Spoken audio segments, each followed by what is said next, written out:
Жетім қыз. Шұбарқұдық деген ауылдың шетінде Сағираш апайдың үйі бар болатын.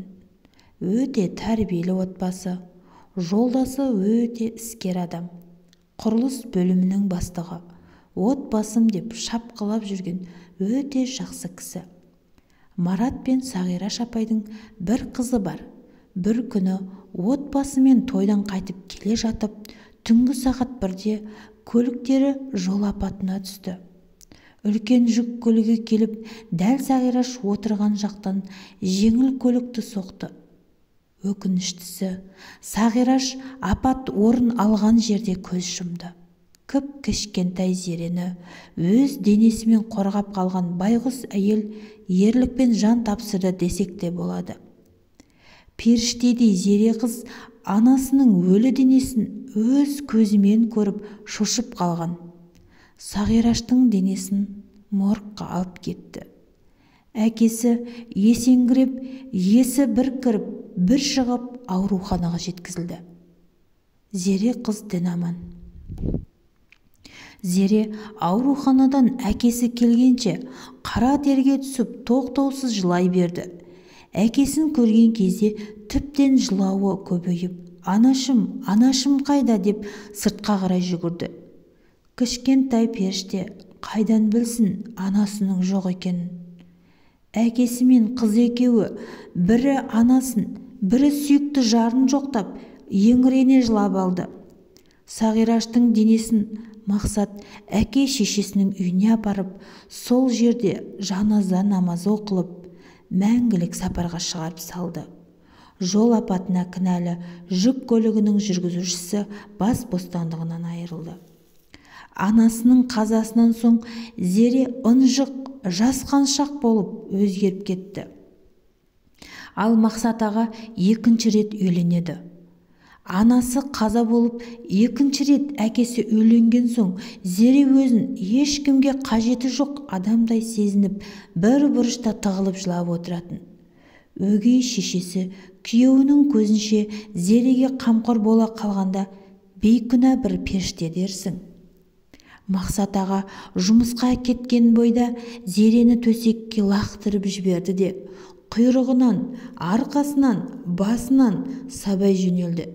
Жетімек неге жылай бересің? Деп тамақ бермей, аштан аш бөлмеге қамап қоятын. Кіп-кішкентай Зере қорыққанынан даусын шықпасын деп, жастықты бетіне қойып, жылап-жылап ұйықтап қалды. Зере өгей шешенің ұрғандарынан әр түнде қинала шошып, апа деп жылап шығатын. Әкесінің көзінше көрсеткен мейірімділіктен Мақсат жарының жауыздығын еш сезбейтін. Қайта бұны көрген Мақсат, қызыма шын қамқор екен деп Айманнан жылы сөздері мен қымбат сыйлықтарын аямайтын. Айманның Зереге көрсетпеген қорлығы жоқ. Осылайша қорлықпен тағы да 6 жыл өтті. Айман 6 жыл дегенде дүниеге өз баласын әкелді.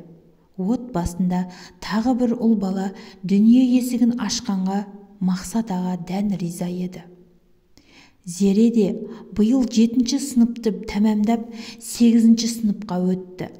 Зеренің жұмыстары одан сайын күрделеніп, үй шаруасы, жылаған Қайсарға қарап, жаялықтарын жуып, сабаққа қарап, зорға үлгеріп жүреді. Өгей шеше бұрынғыдан да көкпеттеніп, істеген істерін жақтырмай, ей жетімек, мен келгенше мына үйдің тірліктерін істеп қой деп, 2 есе жұмысын көбейтіп, шешесінің үйіне кетіп қалды. Қыс айы келіп, Мақсат жұмыс бабымен шет елге 2 айға командировкаға кететін болды. Күйеуінің ұзақ сапарға кететініне Айман қатты қуанып жүр.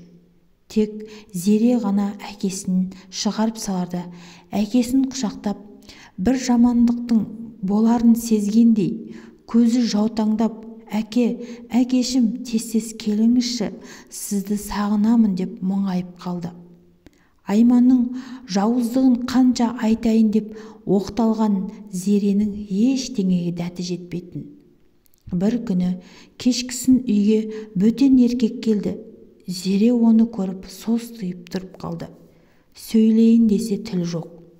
Іш демі ішінде. Өгей шешесімен сықылықтап күліп, әлгі еркек жатын бөлмеге кіріп кетті. Ол кісінің көзі 14 жасар Зереге түсті. Өзі бір сұлу қыз екен деп ойына арам ой келді. Зере мектептен келе жатқанда әлгі еркек арам ойын іске асырып, бейшара қызды зорлап, намысын аяқ асты етеді. Бұндай қорлыққа шыдамаған қыз әкесіне айтуға бата алмай, анасының бейітіне барып, қақаған аязда үсіп өледі. 2 айдан соң Марат аға ауылға келеді. Ауылға келсе, ауыл шулап жатыр. Бірі қызыңды өгей шешесі өлтірді десе, бірі бейіт басында өлді дейді. Марат аға аң-таң, еш нәрсеге түсінер емес. Бар шындықты білген кезде әйелін өлтіріп, Марат аға түрмеге түсті. Ал Қайсар жетім қалды. Құрметті тыңдарман, әңгіме ұнаған болса, лайк басып пікір бөлісеміз. Және каналыма тіркелуді ұмытпаңыздар. Бұдан да қызық әңгімелерді айтатын боламын. Оқыған Ақмарал.